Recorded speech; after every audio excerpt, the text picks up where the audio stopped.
अब हम बात डीएनए मित्रों बाप बेटे के आतंकवाद की करेंगे और इसका एक डीएनए टेस्ट करेंगे। मित्रों, ऐसा पहली बार हुआ है जब बाप बेटे की आतंकी जोड़ी ने मिलकर इतने बड़े आतंकवादी हमले को अंजाम दिया। ऑस्ट्रेलिया के सिडनी में कल धर्म देखकर लोगों को मारा गया और जिन्होंने मारा उनका मजहब भी एक है और डीएनए भी एक है। सबसे खतरनाक बात यह है कि हमलावर बाप बेटे हैं। डीएनए मित्रों, इस हमले से इस्लामिक आतंकवाद की एक नई शाखा का उदय हुआ जिससे पूरी दुनिया डरी हुई है। इस्लामिक आतंकवाद की इस शाखा को अब्बू जिहाद का अब लोग नाम दे रहे हैं, जिसमें बाप और बेटे की जोड़ी मिलकर पहले आतंकी वारदात की योजना बनाती है, फिर ग्राउंड जीरो पर जाकर इस आतंकी योजना को अमली जामा भी पहना देती है। डीएनए मित्रों, सिडनी में 10 साल की बच्ची और 87 साल के बुजुर्ग समेत 15 लोगों की गोली मारकर हत्या करने वाले 2 आतंकवादी पाकिस्तानी मूल के बाप बेटे थे। 50 साल के साजिद अकरम और उसके 24 साल के बेटे नवीद अकरम ने साथ मिलकर ऑस्ट्रेलिया के बांडी बीच पर नरसंहार किया। डीएनए मित्रों, आज आपको जानना चाहिए आतंकवाद की ये नई शाखा यानी अब्बू जिहाद दुनिया के लिए कितना बड़ा खतरा साबित हो सकती है। अगर एक पिता अपने बेटे के हाथ में बंदूक देकर उसके साथ मिलकर कत्लेआम करे तो यह स्थिति दुनिया के साथ साथ हमारे देश के लिए भी कितनी गंभीर हो सकती है। इसे समझने के लिए आपको दुनिया में आतंक की इस नई शाखा के चेहरे बन चुके नवीद अकरम और उसके पिता साजिद अकरम की जोड़ी के बारे में कुछ बातें जरूर जाननी चाहिए और समझना चाहिए कि आतंक का नया मॉड्यूल काम कैसे करता है। डीएनए मित्रों, सिडनी में हमला करने वाले आतंकी साजिद अकरम की उम्र 50 साल थी और वो 1998 में छात्र वीजा पर पाकिस्तान के लाहौर से ऑस्ट्रेलिया आया था। इसके बाद 2001 में साजिद का वीजा बदलकर उसे पार्टनर वीजा दिया गया। ऑस्ट्रेलिया में यह वीजा उस व्यक्ति को मिलता है जिसका पार्टनर ऑस्ट्रेलिया का नागरिक हो। बाद में इस वीजा को रेजिडेंट रिटर्न वीजा में तब्दील कर दिया गया। रेजिडेंट रिटर्न वीजा ऑस्ट्रेलिया का ऐसा वीजा है जो ऑस्ट्रेलिया के किसी स्थायी निवासी को देश से बाहर जाने और वापस लौटने का कानूनी अधिकार देता है। इसीलिए इस बात की आशंका भी जाहिर की जा रही है कि ऑस्ट्रेलिया की नागरिकता के लिए ही साजिद ने वेरेना नाम की ऑस्ट्रेलिया महिला से शादी की। 2001 में जब साजिद को पार्टनर वीजा मिला, उसी साल सिडनी में आतंकी वारदात में उसके टेरर पार्टनर यानी उसके बेटे नवीद अकरम का जन्म भी हुआ। साजिद अकरम पेशे से एक फल विक्रेता था, यानी उसका अपना बिजनेस था। साजिद अकरम के पास अपने लाइसेंसी हथियार थे जिनकी संख्या 6 थी। इन्हीं बंदूकों से उसने अपने बेटे के साथ आतंकी हमले को अंजाम दिया। ये लाइसेंस उसे एक गन क्लब का सदस्य होने की वजह से मिले थे। ऑस्ट्रेलिया में ऐसे गन क्लब के सदस्य निशानेबाजी और शिकार के लिए हथियार चलाना सीखते हैं और गोली चलाने का अभ्यास करते हैं। पाकिस्तानी मूल के साजिद अकरम के इस बैकग्राउंड के बारे में जानकर किसी को अंदाजा नहीं होगा कि वो एक आतंकी हो सकता है। इससे पहले किसी आतंकी गतिविधि में उसका नाम भी नहीं आया था, लेकिन कहते हैं पूत के पांव पालने में ही नजर आ जाते हैं। और साजिद के बेटे नवीद अकरम ने जो कुछ 14 दिसंबर को सिडनी में किया, उसके लक्षण पहले से ही दिखाई देने लगे थे। इन्हें आप अब्बू जिहाद के प्राथमिक लक्षण भी कह सकते हैं। आज आपको नवीद के बारे में कुछ बातें जाननी चाहिए। 24 साल का नवीद अकरम एक बेरोजगार राजमिस्त्री था जिसने लगभग 2 महीने पहले अपने मालिक के दिवालिया हो जाने के बाद नौकरी खो दी, लेकिन पिता के बिजनेस की वजह से उसके सामने कोई आर्थिक परेशानी नहीं थी। अकरम परिवार 2024 में खरीदे गए 3 बेडरूम वाले घर में रहता है।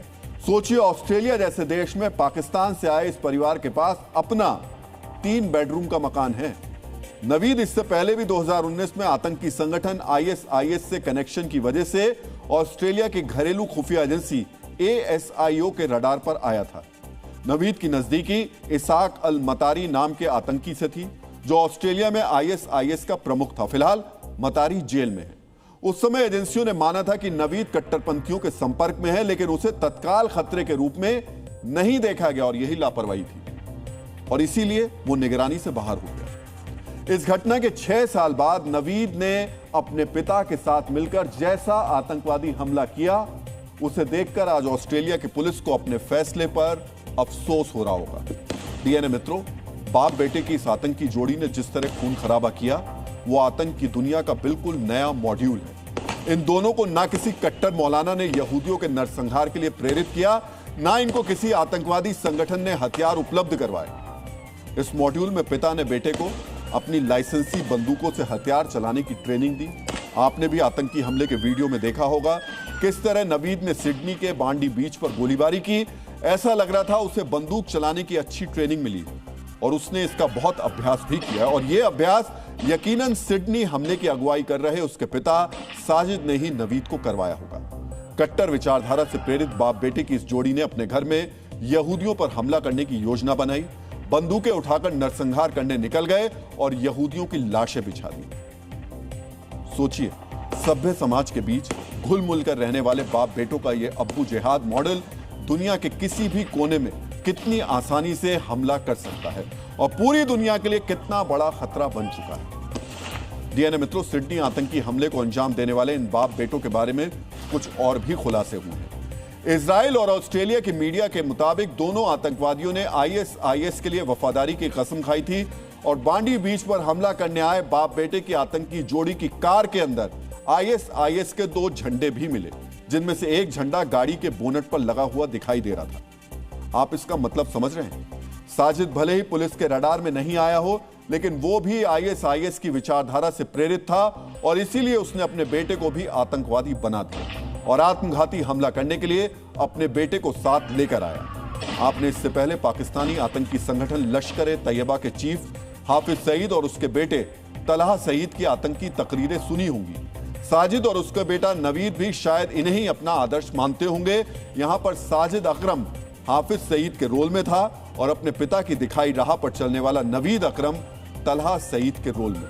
लेकिन साजिद और नवीद की जोड़ी लश्कर-ए-तैयबा के हाफिज और तलहा से भी एक कदम आगे निकल गई और योजना बनाकर खुद ही आतंकवादी वारदात को अंजाम दी।